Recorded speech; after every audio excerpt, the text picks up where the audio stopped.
Rays किया जब उन्होंने नोटिस किया। ये ओपन ट्रायल है। ओपन ट्रायल का मतलब ये है कि पब्लिक भी आ सकती है और मीडिया भी आ सकता है।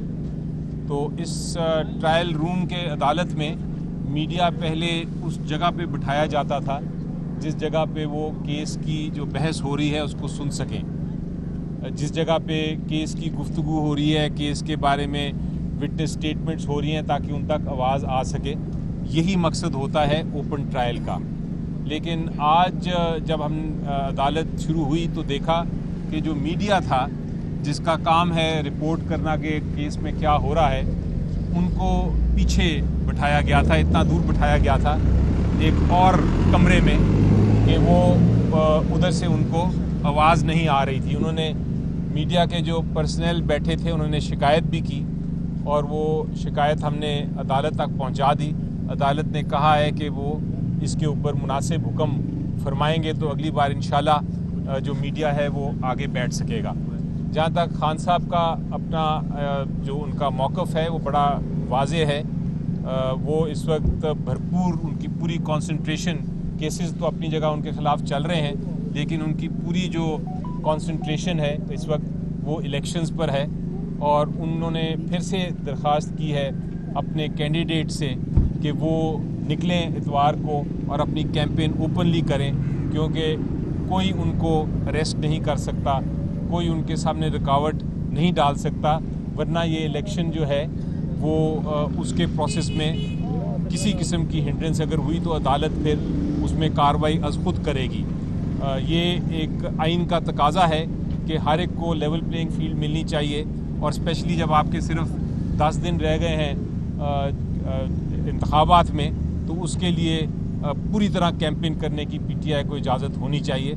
और मेरा ख्याल है कि जो आपके हमारे सियासी पीटीआई के मुखालफिन हैं, जो पॉलिटिकल पार्टीज़ हैं, उनको भी बढ़ चढ़ के ये कहना चाहिए कि ये इलेक्शन नहीं है अगर आप एक पॉलिटिकल पार्टी को कैंपेन ही नहीं करने देंगे अपने कैंडिडेट्स के लिए। तो ये उनका पैगाम था। और उसके साथ उन्होंने फिर आखिर में हमेशा वो ये कहते हैं कि जहाँ तक वोटर्स का ताल्लुक़ है, अवाम का ताल्लुक़ है, उनसे दरख्वास्त ये है कि भरपूर तरीके से अपने वोट का हक़ इस्तेमाल करें और 8 तारीख को पूरी तरह इलेक्शन में हिस्सा लें। ये जो कुछ हो रहा है, जो कुछ मसाइल पेश आ रहे हैं वो अपनी जगह, लेकिन इलेक्शन अपनी जगह। इस इलेक्शन से ही असल आज़ादी मिलेगी। इस इलेक्शन से ही हम रूल ऑफ लॉ इस्टेब्लिश कर सकेंगे कि कल को ये ना हो कि किसी के साथ इंतकामी कार्रवाई हो, कल को ये ना हो कि किसी के साथ उसको ज़्यादती हो।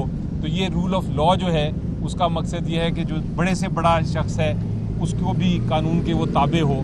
ये एम है इस इलेक्शन का कि हमें इस सारे मसले से आज़ादी मिले कि जहाँ कानून की हुक्मरानी नहीं है, हम ऐसा मुल्क बनाएं जहाँ कानून ही कानून हो और कानून की पासदारी हो और हर कोई कानून के ताबे हो। ये इलेक्शन का बड़ा एक ज़रूरी पैगाम है और इसका इलेक्शन का मकसद इस वक्त लोगों ने अपना हक़ लेना है वापस, लोगों ने इस मुल्क को आगे बढ़ाना है। ये पैगाम है जो अंदर से आया है, जो मैंने आपको दिया। ये बताइएगा कि खान साहब ने कहा कि समाज जो है इलेक्शन के बाद तक रखी जाए, तो जज के क्या रिमार्क्स है, उन्होंने क्या जवाब दिया कि पहले होनी चाहिए या नहीं होनी चाहिए? वो ये कहा तो सही, लेकिन जज साहब ने ये कहा कि अभी बहुत सारे गवाह आने हैं, कार्रवाई मैं करूँगा। और ठीक है, वो अपनी जगह एक केस चला रहे हैं, लेकिन जो क्रॉस एग्जामिनेशन का हक़ है, जो जिरा का हक़ है, जो शहादत पेश करने का हक़ है, जो कानूनी हमारे तकाज़े हैं एक वकील के हैसियत से कानून के मुताबिक, वो सारे अदालत को पूरे करने पड़ेंगे। कोई इसमें तेज़ी भी नहीं कर सकती अदालत, क्योंकि कहा जाता है कि justice hurried is justice buried. तो ये भी नहीं हो सकता कि आप इतना तेज़ केस को चलाएं कि आपसे इंसाफ ही ना हो सके। ज़रूरी ये है कि आप कानून के तकाज़े पूरे करते हुए चलाएं। वो 8 फरवरी से आगे केस जाता है तो वो जाएगा, उसमें कौन सा कोई इलेक्शन से तो इसका ताल्लुक़ नहीं होना चाहिए केसेस का। सर ये बताइएगा टिकट्स के हवाले से बड़े सारे इश्यूज आ रहे हैं, जैसे रावलपिंडी में भी है, कराची में भी बड़े सारे इश्यूज आ रहे हैं टिकट्स के हवाले से। तो खान साहब को आपने कल भी बताया था और आज भी बताया, तो क्या खान साहब ने उसमें कोई नोटिस लिया इस बात? देखें, जहाँ तक टिकट्स का ताल्लुक है, कैंडिडेट्स का ताल्लुक है, वो अब उनका असेसमेंट करने के बाद वो फाइनलाइज हो चुका हुआ है। अब 10 दिन पहले हैं ये चीज़ गलत है। वहाँ पे जस्टिफाइड और वो नहीं है, जस्टिफाइड कैंडिडेट्स कराची के अंदर नहीं हुए हैं। वहाँ पे जो पहले कमेटी थी वही फिर से कमेटी बनी है। उन्होंने एक लॉबी ने दूसरी लॉबी के नाम डाले, उसमें जो वर्कर्स थे वो सब नहीं आए हैं, जिसमें उमर अयूब साहब की भी मेरे पास कॉल आई थी और वो मुझे प्रेशराइज कर रहे थे कि ये कोर कमेटी का फैसला है। खान जो फैसले देते हैं उन फैसलों के ऊपर अमल दरामद नहीं किया जा रहा। ये बात हम खान के अपने घर से भी सुन चुके हैं कि हमारे फैसलों पे अमल दरामद नहीं किया जा रहा, और हम इस चीज़ को कभी भी बर्दाश्त नहीं करेंगे। कोई और सवाल है? इन्होंने तो कर दी बात। आप इस चीज़ को इग्नोर ही कर रहे हैं। जी, पीटीआई उम्मीदवारों की तरफ से इलेक्शन कंपेन नहीं की जा रही जिस तरह बाकी उम्मीदवार कर रहे हैं।